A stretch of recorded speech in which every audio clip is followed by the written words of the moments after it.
She never imagined her own blood would treat her like a stranger. On the most important family day, she was pushed aside, ignored, and humiliated. People laughed as rain soaked her dress and makeup. Her sister smiled while she stood alone like she did not exist. Everyone whispered that her husband was poor and useless.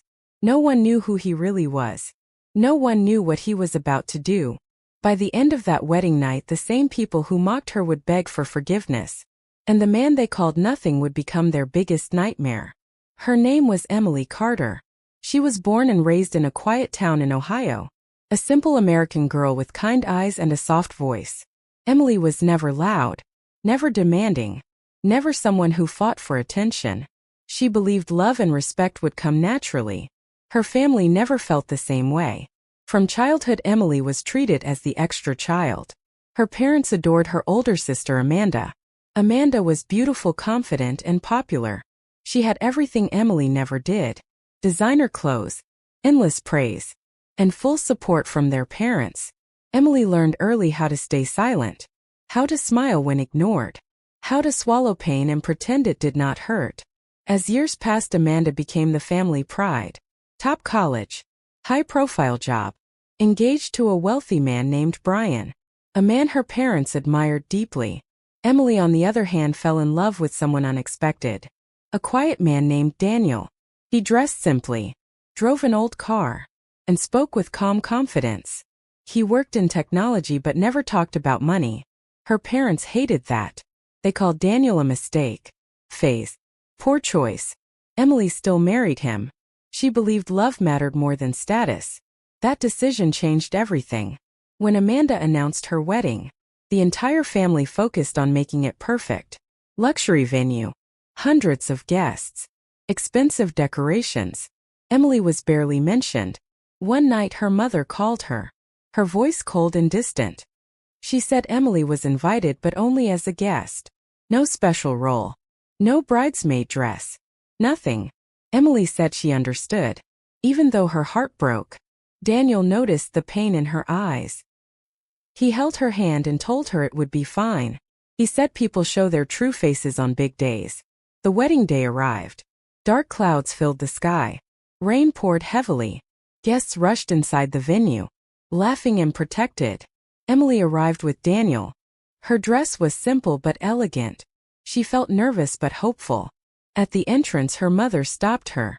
She looked at Emily with irritation. She said the seating was full inside. She pointed toward an outdoor area near the garden. Emily froze. It was raining.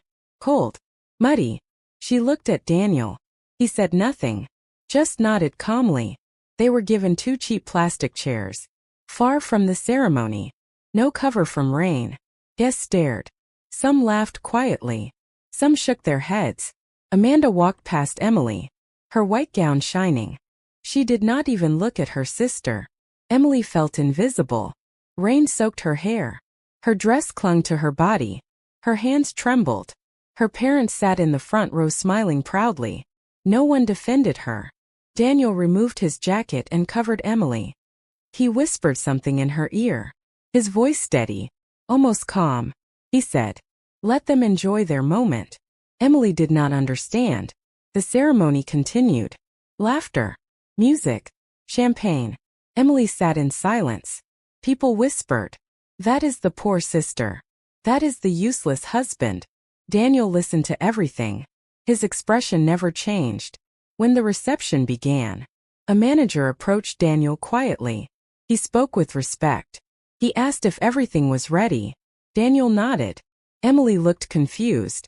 Daniel smiled for the first time that day. The rain slowed. Thunder echoed in the distance. Inside the venue, something unexpected was about to happen, and no one was ready for it. The music inside the hall grew louder. Guests laughed and raised their glasses. No one paid attention to Emily sitting outside. Her fingers were numb from the cold. Her eyes were heavy, but she refused to cry. She had cried enough her whole life. Daniel stood up slowly. He helped Emily to her feet. He looked at her gently. He said, "Trust me." They walked toward the hall entrance. People stared again. Some smirked. Some whispered. At the door, a security guard stopped them. He said family only for the front area. Daniel smiled calmly. He took out his phone. He showed something to the guard. The guard's expression changed instantly. He stepped aside. He lowered his head respectfully. Emily noticed but said nothing. Inside the hall, Amanda and Brian were dancing. Cameras flashed. Guests clapped. Emily felt like she did not belong. Her parents noticed her and frowned. Her mother whispered something angrily to her father. Daniel led Emily toward a table near the center. Not the cheap table at the back, but a reserved table with a golden sign. Some guests gasped. Brian stopped dancing. He stared at Daniel with confusion. Amanda finally noticed Emily. Her smile faded. She walked toward them, her voice sharp. She asked, "What are you doing here?" Daniel spoke before Emily could answer. His voice was calm but strong. He said, "We were invited." Amanda laughed. She said, "You were told where to sit." Daniel nodded.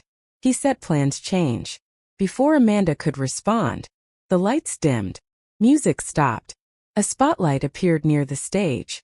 The wedding manager stepped forward. He cleared his throat. He said, "Ladies and gentlemen, we have an announcement." Guests grew quiet.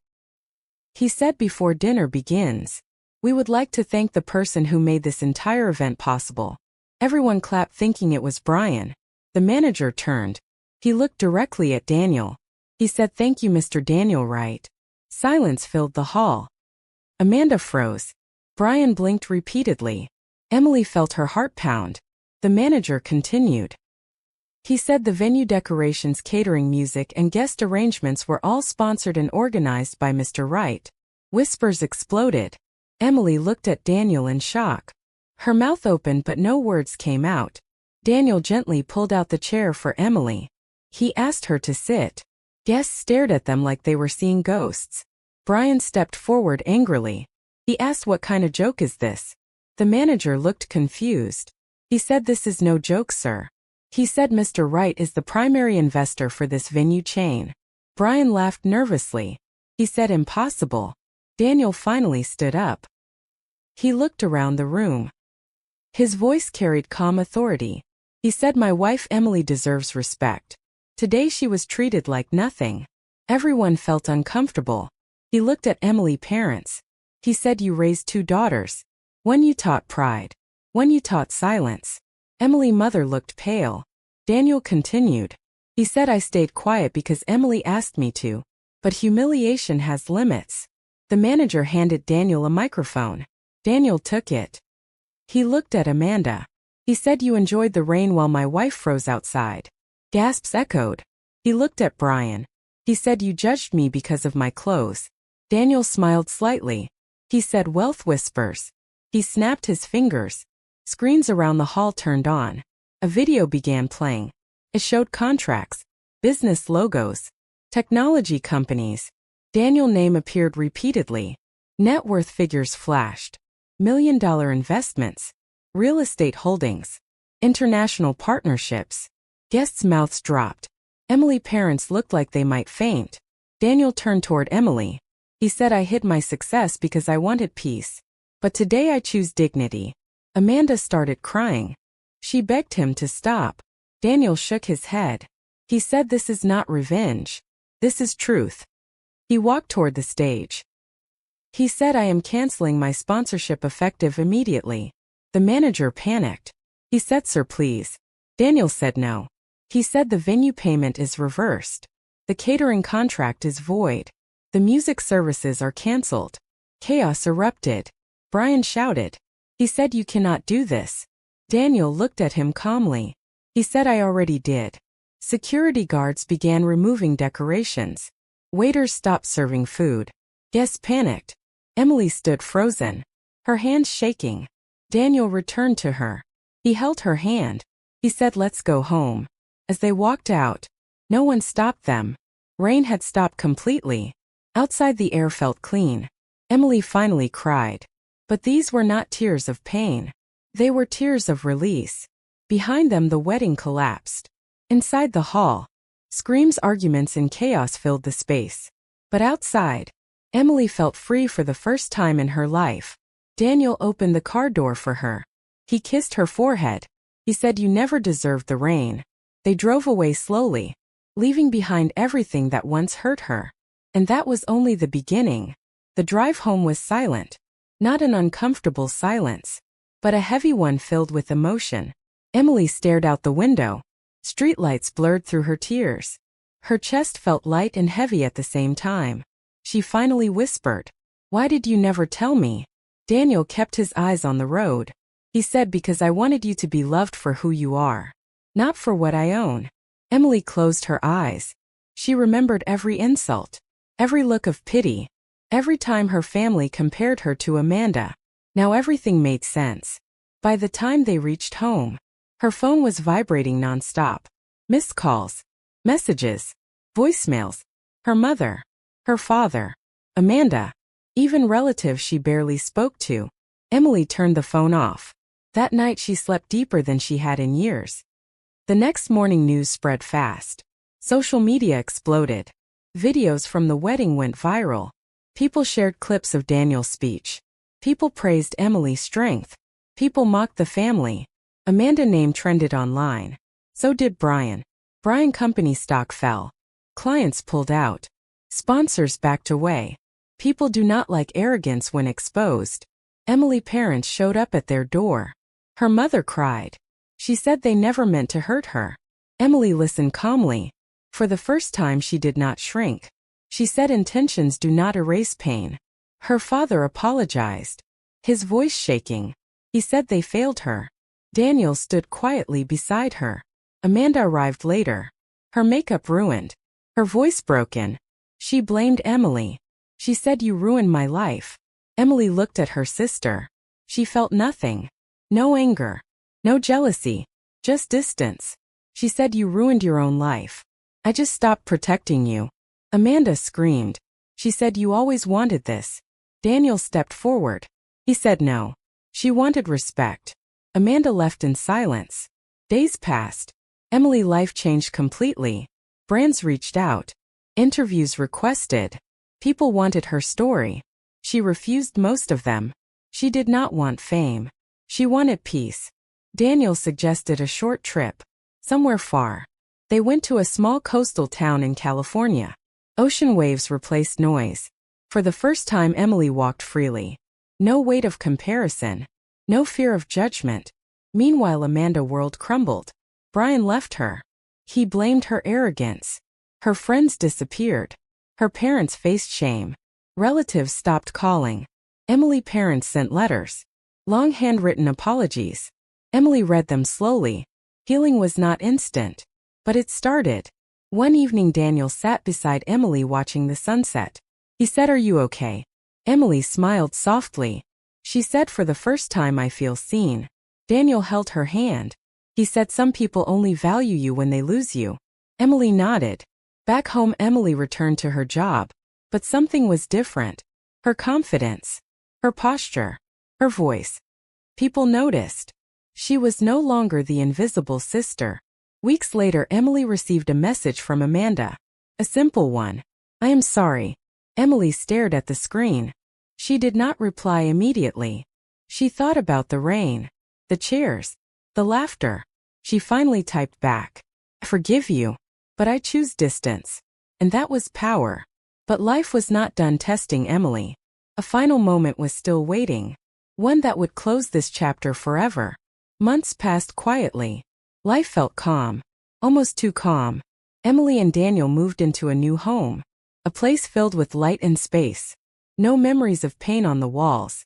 Emily's parents tried to reconnect slowly. They invited her to dinners. They sent gifts. They spoke gently. Emily accepted with boundaries. She was no longer the child begging for approval. One afternoon Emily received an unexpected call. It was from a lawyer. He said he represented Brian. Emily felt her stomach tighten. The lawyer said Brian was facing legal trouble. Breach of contracts. Loss of investors. Mounting debt. He said Brian wanted to settle. He wanted Daniel help. Emily laughed softly. Not in joy, but disbelief. She told Daniel that night. Daniel listened. He said nothing for a long moment. Then he said some lessons should be permanent. Emily agreed. They declined the request. A week later, Emily's parents invited her to a family meeting. They said it was important. Against her instinct, she went. Amanda was there. She looked smaller, quieter, no confidence left. Her parents spoke first. They said the family was falling apart. They said Emily needed to fix it. Emily felt the old pressure rise. She stood up. Her voice was steady. She said, "I was never the glue. I was the sacrifice." Silence filled the room.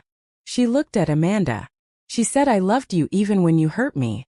She looked at her parents. She said, "I needed you even when you ignored me." Her mother cried. Emily continued. She said, "I am not responsible for your regrets."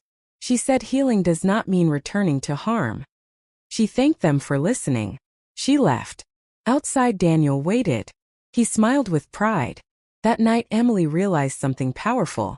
Closure does not require acceptance, only truth. Amanda's life continued to decline, but something changed in her. She began therapy. She took responsibility.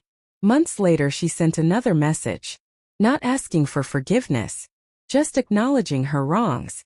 Emily did not respond, but she felt peace. Emily began volunteering, helping young women dealing with family neglect.